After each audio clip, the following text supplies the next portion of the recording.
ChatGPT privacy gets easier when you stop thinking in legal document terms and start thinking in normal life terms. The practical question is not, can this thing help me? It is, what mode should I be in before I paste details? AI tools are becoming more personal, and that is part of why they are useful. If ChatGPT remembers that you like short explanations or that you write for beginners, the next answer can be less generic. But personalization also means you should decide what is worth remembering. Here's the simple mental model from the article. Regular chat is for normal help. Memory is for stable preferences. Temporary chat is for one-off help that should not become part of your normal ChatGPT history or personalization. The current OpenAI temporary chat FAQ says, temporary chats do not appear in history, do not create or use memories for personalization, and are not used to improve models. It also says OpenAI may still keep a copy for up to 30 days for safety purposes. The memory FAQ is useful because it makes the trade-off visible. Memory can use context from chats, files, and connected apps to personalize future answers. You can manage it in settings, but the memory summary is a high-level view, not a perfect map of every possible signal. So the everyday flow is simple. If it is ordinary reusable help, regular chat is fine. If it is a stable preference, memory can help.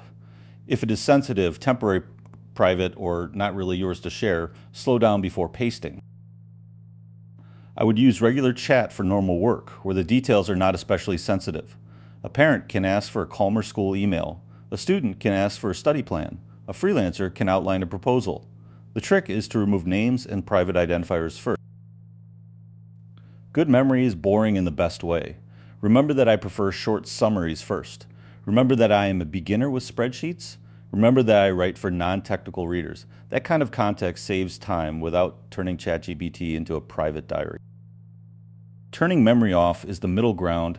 It can reduce how much a conversation shapes future answers, but it is not the same thing as temporary chat. The chat may still be in history depending on your settings, and a privacy setting is not a time machine. Temporary chat is the clearest beginner tool for help me with this, but keep it separate from my normal ChatGPT life. I would use it for a sensitive draft, a private family situation, a rough medical question, or a personal finance question after removing identifying details. The connected app trap is where people forget the data can move.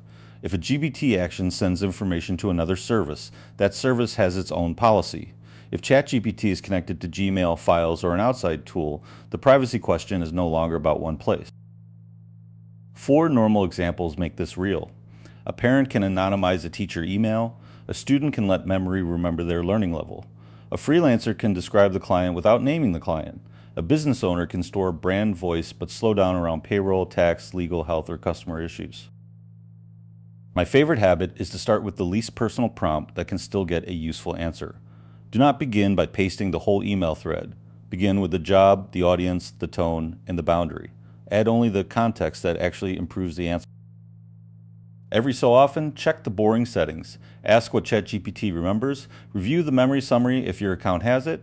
Delete what you do not want saved. Check data controls, review connected apps. This is less exciting than a new feature, which is exactly why it matters.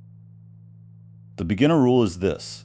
If you would be comfortable with ChatGPT using the information to help you again later, regular chat or memory may be fine. If the information is sensitive, temporary, private, or not yours to share, use temporary chat. Remove details or do not share it. You do not need to memorize every setting. You need a pause.